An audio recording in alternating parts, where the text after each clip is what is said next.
Right. Well, you all know that this fall, gosh, it already seems a long time ago, we had a class that had been prepared by the Episcopalian Church called Sacred Ground. And it was meant to help us understand the riots after the death of the men by the police, and just sort of the turmoil in this time that we're living through, and racism. And it was called Sacred Ground.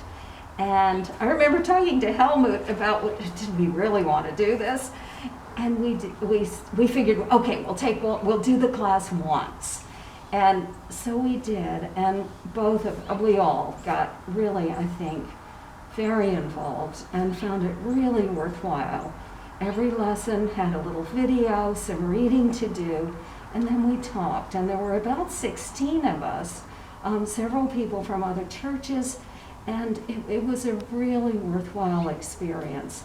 And growing out of that, because it led us to a realization of some aspects of our history in this country, and we all, I think, felt sad and felt weren't sure what to do. And so one of the things we're doing, and I hope more people will join us, is we're having a book group. And the first book that we're reading, the one I'm holding, is called Cast. And I have to be honest, I haven't read very far, but I know that the discussion on Zoom really will be worthwhile. And that's the first book. I'm sure we're going to do some others. And the other thing that one of the people in the group, who was a friend of Carolyn Duke, suggested was a movie that she had seen in a group setting at her church, and it's called "I'm Not a Racist," or Am I? And she said it was the movie itself was really interesting, but it was also a great jumping off point for talking and feeling that we can move forward. It doesn't have to be like it's been in the past. And a third thing that we've sort of talked about, the reason I'm standing here, we're pretty sure that, well, first of all, that St. Peter's must have been built by slaves.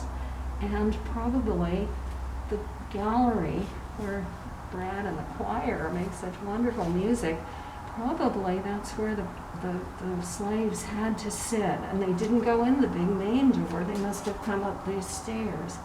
And we'd like to, Brad and Catherine and I talked about maybe having some sort of service to reconcile, well, not even really reconcile, but to acknowledge that this was long ago, but we still remember, and that I somehow feel that the beautiful music is cleansing, and it's like the light that shines through our windows at St. Peter's. So other ideas, I'm sure they're welcome, and it's the book group I know is going to be great. A lot of good thoughts and good things to read, just as Sacred Ground was. So thanks.